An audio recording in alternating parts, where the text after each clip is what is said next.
March has arrived, and for West Virginia, that means the Big 12 tournament is upon us. The Mountaineers defeated TCU on Saturday to close the regular season, and the slate is now wiped clean, with West Virginia playing Kansas State in the first round of the Big 12 tournament.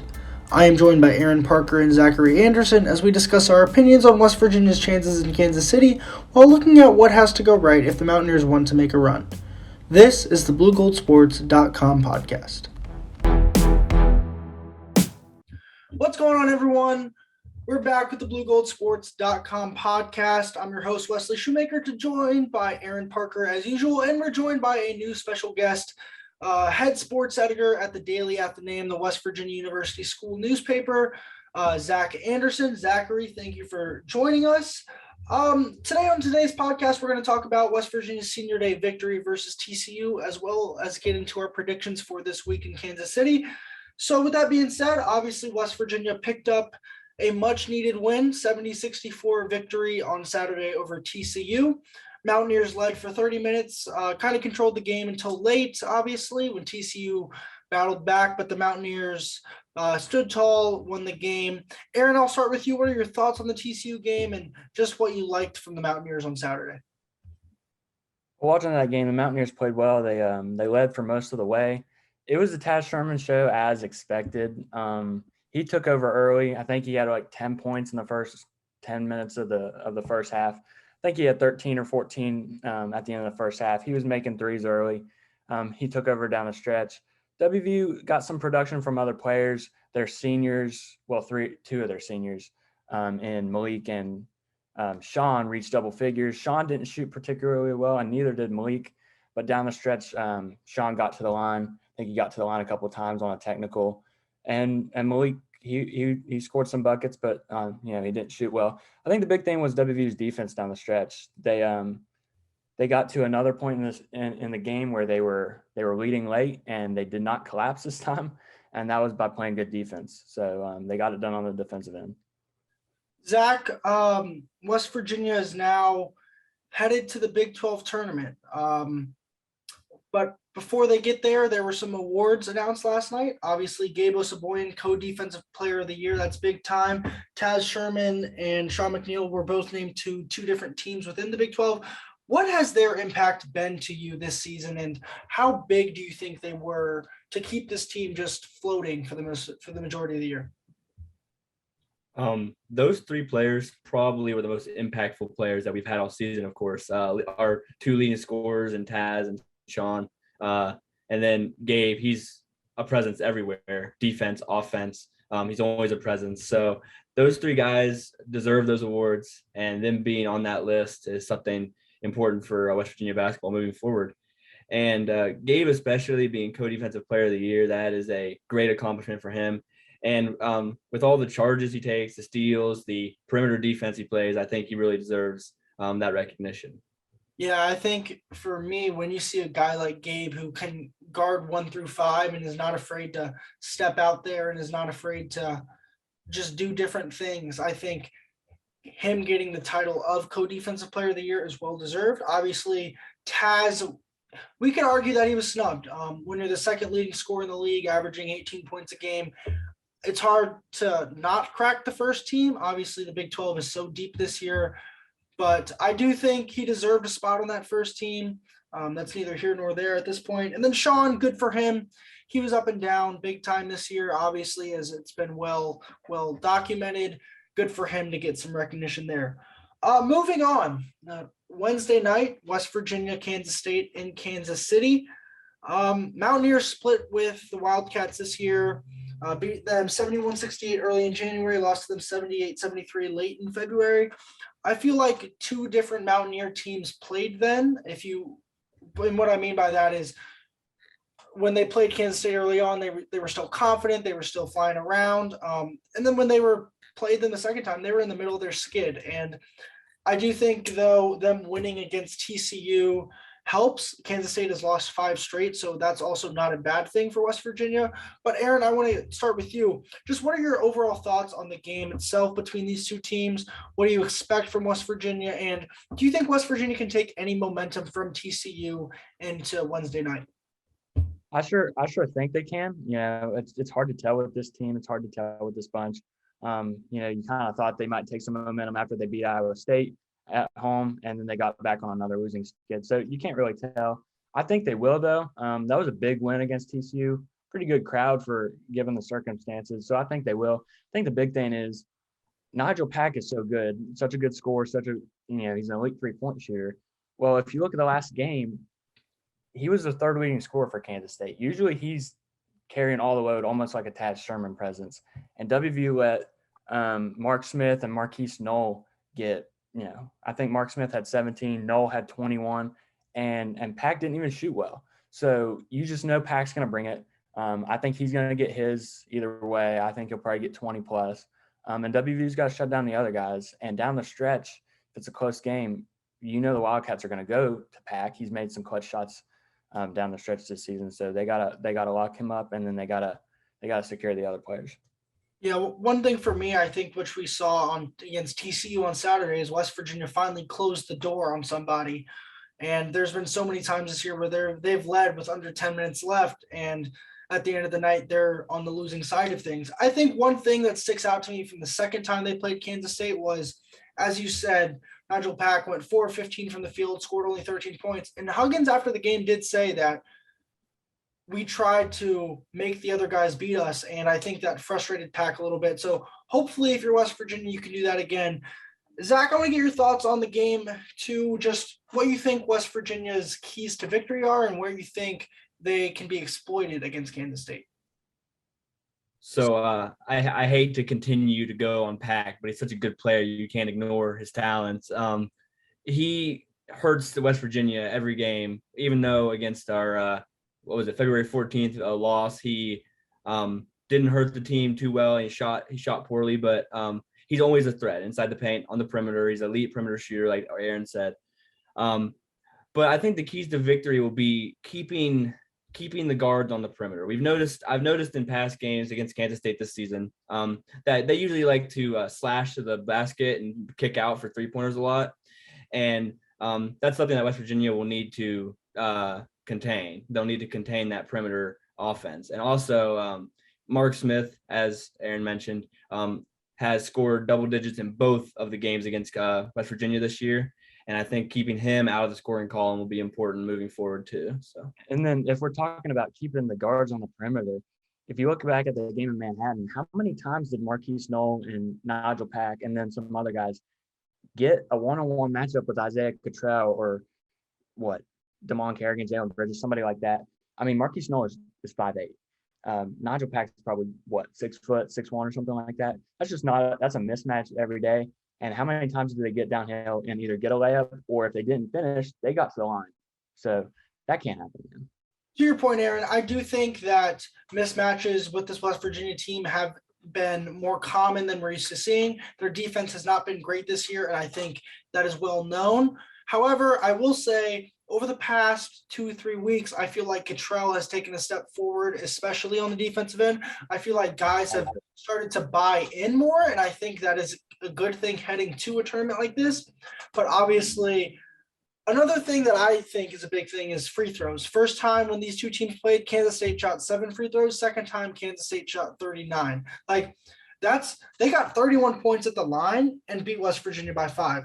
West Virginia has to be able to guard without fouling. They have to be able to guard inside in the post without fouling. And as Zach said, and he alluded to, when Kansas State slashes and cuts, can't reach, you got to stay in front, you got to keep your man in front. So if West Virginia can keep Kansas State off the free throw line, I really do think it gives them a good chance to win. Yeah, I've seen a couple of times this WVU team is not great when a team back cuts.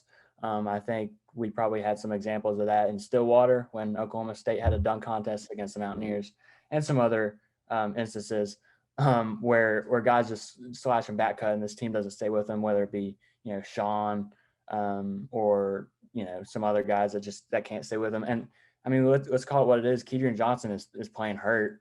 I'm sure he's trying really hard out there, and he's made some good plays. He made a big steal against TCU, but if somebody's back cutting all day, it might be tough for him to stay with his man. So, yeah, I think Keaty's health is obviously a big thing. I do think the 4-day, 3-day layoff helps a little bit. Obviously, no one's going to be 100% this time of year, but however close you can get to 100%, not having to play a game since Saturday before Wednesday helps. I think what hurts Keaty is if West Virginia does beat Kansas State and then they have to play back-to-back nights and keep going if they do keep winning.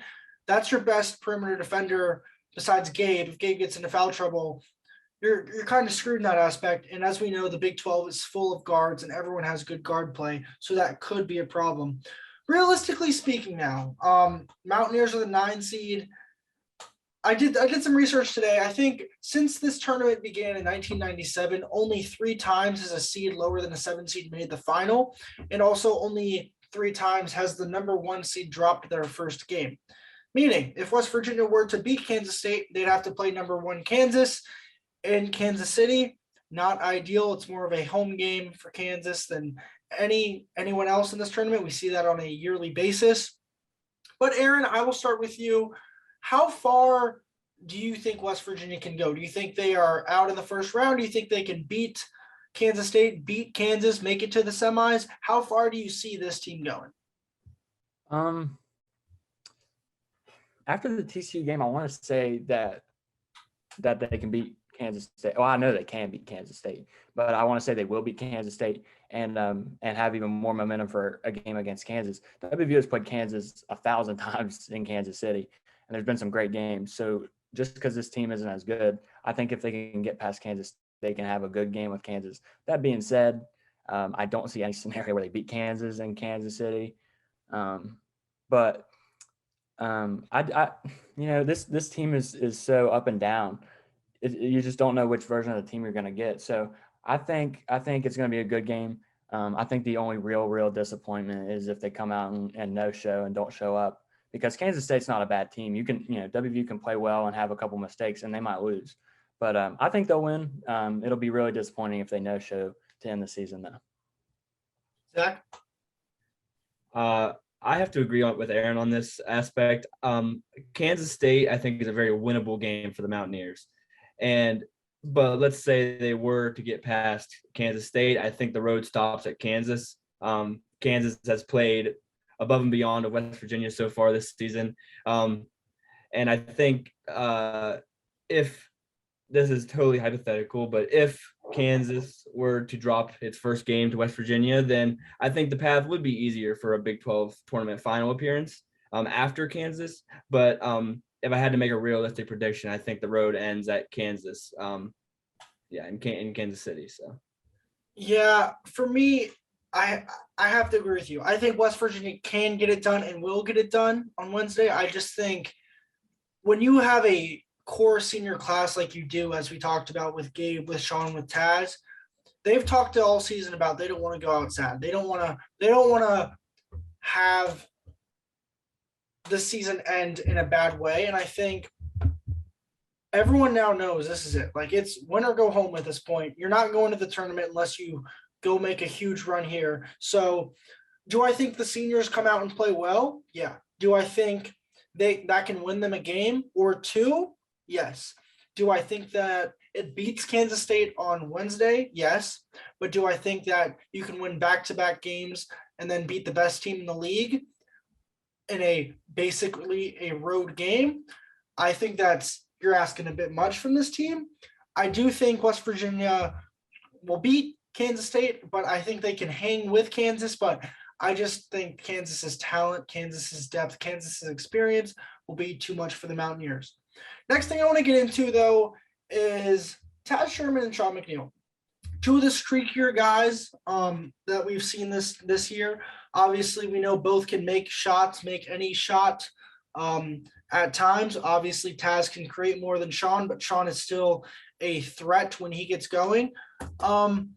Let's say Taz and Sean do get going. How far do you think those two can carry? Let's say Taz and Sean both get hot against Kansas State and they stay hot. Like, those are two scores, and we've seen in the past, just with different teams, not even in the Big 12 tournament, just in the NCAA tournament, that when you have a go-to scorer and you can play some level of defense, that score can take you places, Aaron. So I want to get your opinion on how far you think Taz and Sean can take you. They can take you very far if they're both hot. We've seen that even dating back to last year when the team had Deuce McBride and Derek Culver. There are some games, I want to say Baylor at home, that overtime heartbreaker. I want to say Taz had 20 plus, Sean had in the teens, and he had like a 5-minute stretch where he scored like 12 points. So that can propel you to victory right there. To be honest with you, I don't think it's going to happen just because, Sean has been so up and down this season. I don't think it's just going to magically, be right. It could, a guy like that, he can get hot just like that. But I don't see that happening. I think Taz will take over, and I think we'll continue to see more from Malik Curry, to be honest with you. But to answer your question, if Sean and Taz are consistent or hot, then you could beat K-State and hang with Kansas at that point. But Kansas is so good with their guards, Abaji and Brown. So you'd almost have to have Sean and Taz get hot to even stay in the game. Zach? Watching basketball over the years, I've seen plenty of college basketball games with great prolific scorers.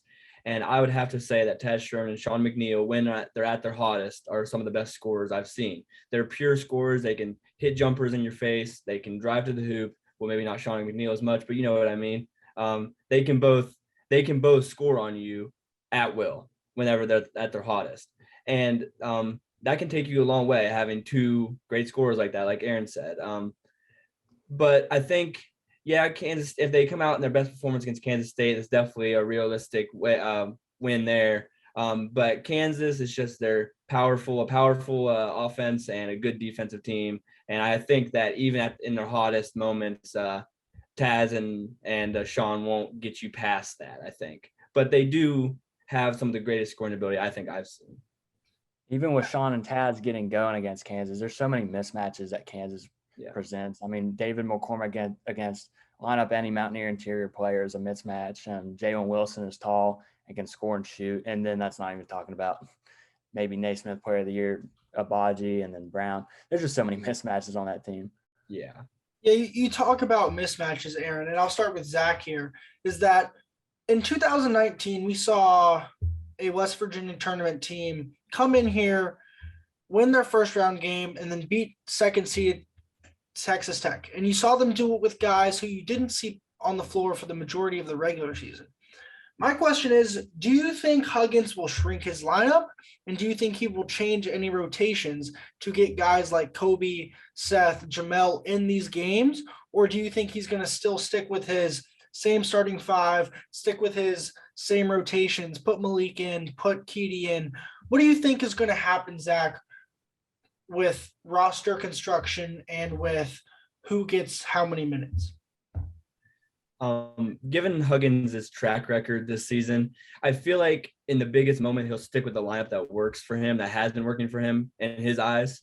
I think he'll stick with like the experienced players, but obviously he must like rotate in definitely Seth Wilson and Kobe Johnson. He needs to give them minutes. I wrote about that in my preview earlier today, which will go out tomorrow. And I talked about how he needs to get those players minutes. He needs to get them experience on the biggest stage, but knowing what he's done before, I feel like he'll lean more towards the experience side rather than throwing his guys into the fire per se. I agree with that. And then in the TCU game, we didn't see much at all of Seth Wilson and Kobe Johnson. Saw a little bit of Kobe, but not hardly anything of Seth Wilson. Here's what I think. I don't know what the lineup's going to be for Huggs, but once he finds, I think he's gonna stick with his guns whenever he finds his lineup. Going back to that 2019. He's going to shrink numbers? You think he's not going to have 10, 11 guys rotated, and you think he's going to go 7, 8?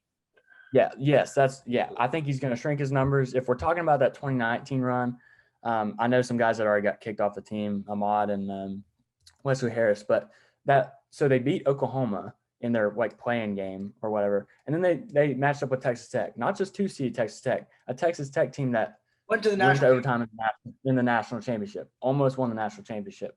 In that game, I think Emmett Matthews had like 26. He didn't even get off the floor. And then Jordan McCabe, Jermaine Haley, they did not get off the floor in that game.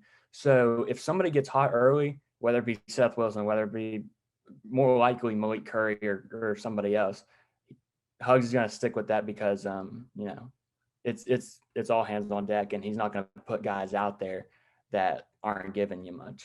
I agree. I think a couple things. One, we're done with these experiments. We're done with we're going to go throw in Isaiah. Oh, we're going to go throw in Gabe. Oh, we're going to go throw in Damon. Oh, we're going to go throw in Pauly and just see what works. I think he's going to say, I think this is going to work best. If you beat it, you beat it, but we're not going to keep shuffling because we can't have that.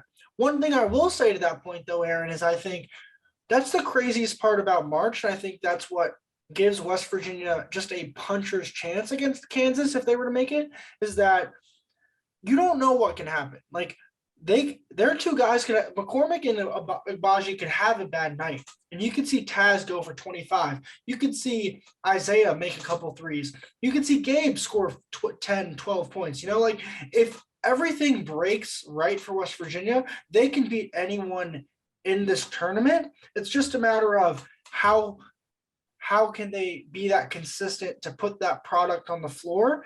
And I think West Virginia has shown at times that they are capable of hanging with these teams and playing to these teams' level. I'm just not sure where we're going to get that from.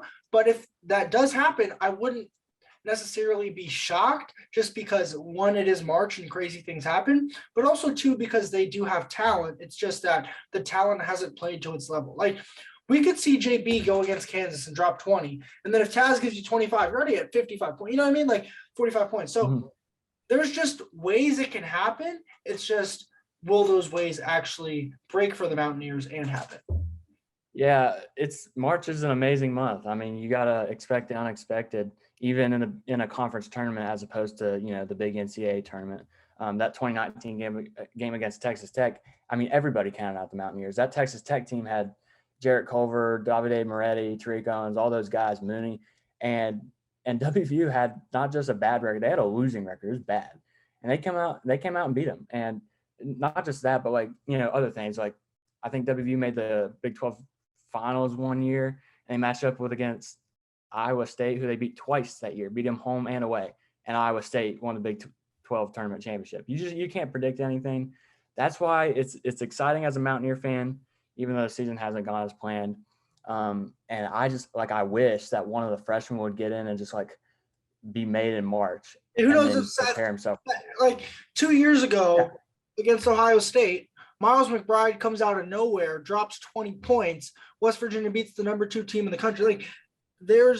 It can happen. It's just a matter of what's the likelihood of it happening, and if it does happen, how does that affect everyone else? Yeah, the likelihood's probably not great, but you can never count out a team, and you never count out a Bob Huggins team. And hopefully we get to see a new face emerge because it's March, and then hopefully that said person will have more years of eligibility. I think something that helps this West Virginia team is that they've done a lot of big man shuffle this year, trying to find who they think would fit the best scheme, fit what Huggins wants to do.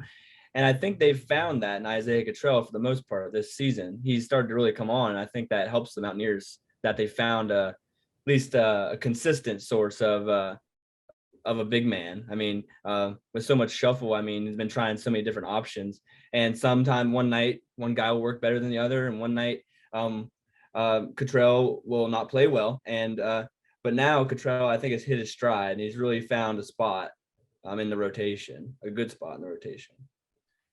Yeah, I'm not sure if it's a big man that's going to win West Virginia games, but I certainly think, to your point, Zach, is that a big man will have to be the difference if they want to stay in it defensively on the boards. West Virginia has struggled mightily to rebound the ball. That is very uncharacteristic of a Bob Huggins team, and you just don't know. And I think that's the greatest part about March, is that everything resets for West Virginia. Yes, the road in front of them is very hard. Yes, they have to climb a big mountain. They're probably going to have to beat 2 of the top 3 teams in the league, like either Texas Tech, Kansas, or Baylor. They're going to have to beat 2 of those teams if they want to win this tournament. But I just think the craziness of March and the craziness of who knows what can happen and the streakiness in these guys on this team could possibly prove to be the difference for the Mountaineers. So going to Kansas State now, I want to get into predictions. Aaron, you go first, followed by Zach. What do you think? Who do you think wins? Why? And give me a score for the game. The Kansas State game. Yep. I'm gonna go. Oh, geez. I'm gonna go WVU by 6. We'll go 76-70. I think Nigel Pack's gonna get like 22. I think Noel had 21 against the Mountaineers last time. I don't think he's gonna do that again. I think McGurl will come to play. He had like nothing in the last contest, so McGurl will be pretty well. I think Taz Sherman's gonna lead the Mountaineers per usual. And I think Malik Curry is gonna be good. Malik Curry, and I don't know. Maybe Sean will give you 11 or 12 or something. I mean, like he's that. due to start scorching threes. He went 0 for 5 against TCU. Like, he's been struggling. So I'm a big baseball guy, and I do a lot of he's due. If anyone's due right now, it's Sean Mcneil. Yeah, and I keep on the he's due. I always go with Jalen Bridges, and I'm not doing that right now. Jalen Bridges since January. Yep. I'm off that right now. And what the heck? Let's move on to Sean Mcneil. He's gonna get off the slump. For me, I'm gonna disagree with you just a little bit. I think West Virginia will key in on Nigel Pack. They'll shut him down. He'll still score double digits, of course. He's that great of a scorer. But I think they'll key in on him, and guys like Mark Smith and Noel will beat West Virginia. But West Virginia with the high-powered scoring from Taz Sherman, and I think Malik Curry will make a great impact off the bench. I think I'll take West Virginia in a close 3-point win. I'll do 80-77. 80 points. 80 points. Wow, you've got some faith in this offense going to Kansas City and shooting lights out, don't you?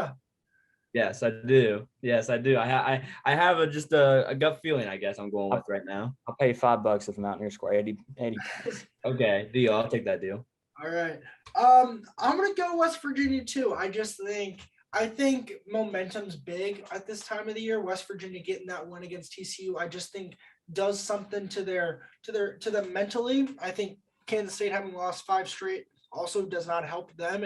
And I think if West Virginia can get off to a hot start early, kind of get in rhythm, kind of get their feet wet. There's not a ton of guys on this team that have been to Kansas City. Obviously, last year tournament, they only played 1 game. Year before, no tournament. Year before that, you don't have many guys. You only have Sean, Taz, and Gabe. I think they were on that 2019 team, right, Aaron? No, they were not. 2019 missed the tournament. Yeah. So I think 2020 they didn't get a tournament. Putting my ears together, I think it's 2021 still, not 2022. Anyways, I think their lack of experience will hurt them early. I think if they can kind of get going a little bit, get guys involved, get people on the floor, that helps.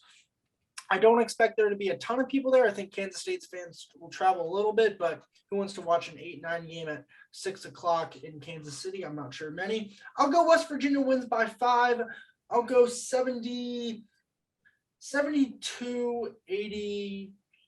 72, 68, 67. I'm not good with math. I do writing, I would be 69, yeah. Thank you, Zach. Thank you. Yeah, 72-67 West Virginia. I just think Taz will take over. I think big-time players make big-time plays in March, and I think Taz is a big-time player, and I just think he's going to have a day. I think also a point is that Bob Huggins is a Hall of Fame coach. Hall of Fame coaches win these types of games, Bruce Weber, not too bad himself, but I have all the faith in the world in Bob Huggins leading this team as far as they can go. Pivoting now to the tournament as a whole, I think I'm going to put my eggs in the Baylor basket. I think if I have to pick a team to win this tournament, I think it's going to be Baylor. I think they have a pretty good first-round matchup with Oklahoma. And then I think they can beat Texas Tech or Iowa State. I wouldn't be surprised if Iowa State beats Texas Tech.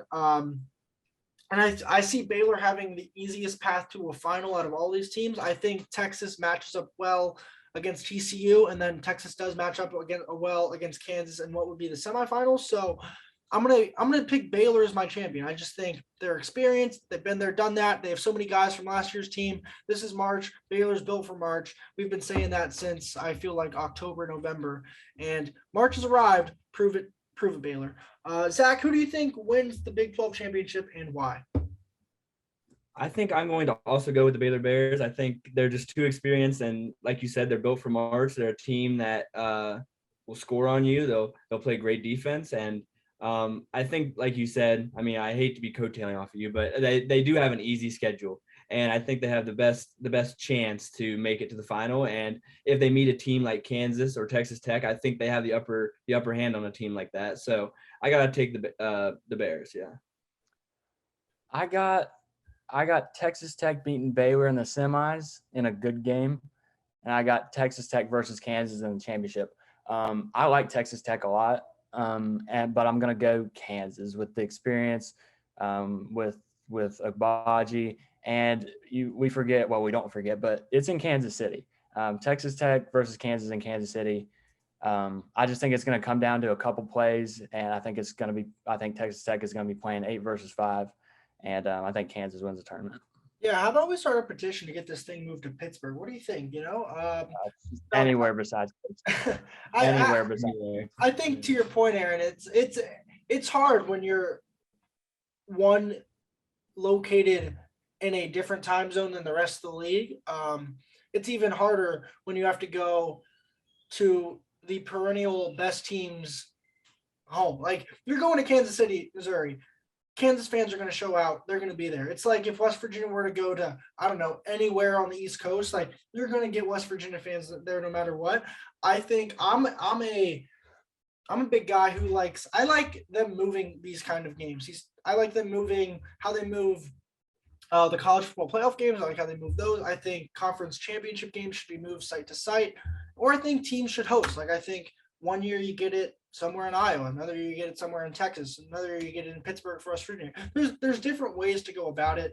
I just think it's hard. It's not fair to teams like West Virginia. It's not fair to teams like Baylor, who getting to Missouri is hard.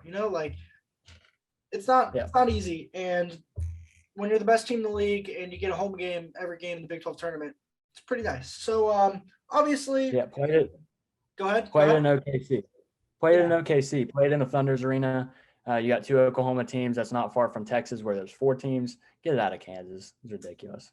Yeah, I mean, they had the Big 12 baseball tournament in OKC forever, and now they just moved it. I think that makes sense. Yeah, it's right there. It's where 2 teams are, and it's right. It's a state away from 4 major teams in the conference. I'm interested what happens when this we get a little expansion going. You think they might move the tournament? That'd be pretty wild if they did move the tournament, because you're going to have UCF, you're going to have Houston, you're going to have Cincinnati and West Virginia. So you have 3 East Coast teams at that point, but then you're also going to have a team like BYU way out there. What if one year they put in like Memphis and the next year they put in, I don't know, somewhere on the West? I just feel like there's ways to get. I would think in Memphis or Nashville maybe could be an option. Nashville will be fun. I'd go to that tournament.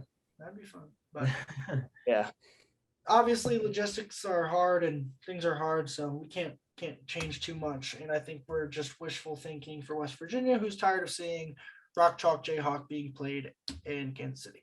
I'm tired of Do either of you have any other thoughts on Wednesday, thoughts on West Virginia's season, thoughts on anything? Yeah, disappointing season, but I think it was a great turnout in the Coliseum on Saturday for a team with a losing record, and still get 11, 12K in the building, and it was loud down the stretch. So credit Mountaineer Nation for that.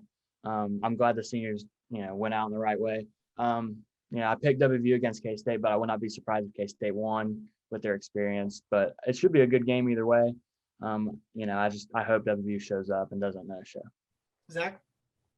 Yeah, it's a great surprise to see so many fans in the Coliseum, and even with a disappointing season. And I think West Virginia has chances to make strides next year with a lot of young talent coming in and young talent progressing this season. I think they have a chance to make a stride next season.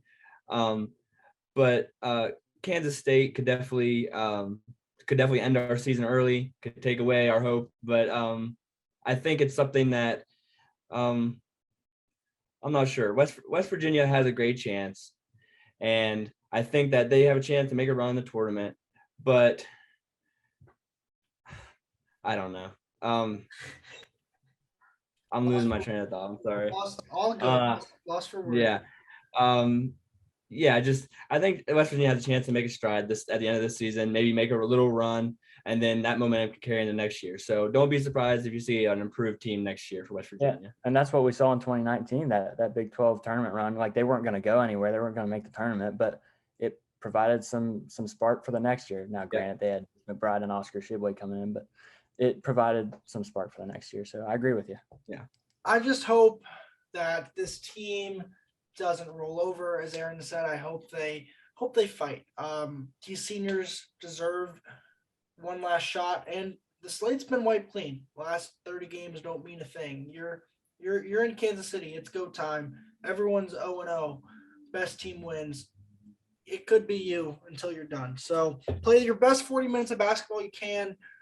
I think this season has been a wake-up call for Bob Huggins. I think he's going to try and hit recruiting hard. He's going to try and hit the transfer portal hard. He's going to do everything he can, because I think what he wants to do more than anything is win. He wants to win for the state. He wants to win for these fans. And they showed out this year. And I want to give, like, if I was a West Virginia player, I would give the biggest thank you I could to these fans, because they continued to show up game after game after game. You'd see blue and gold on the road. You'd see blue and gold at home. They showed up.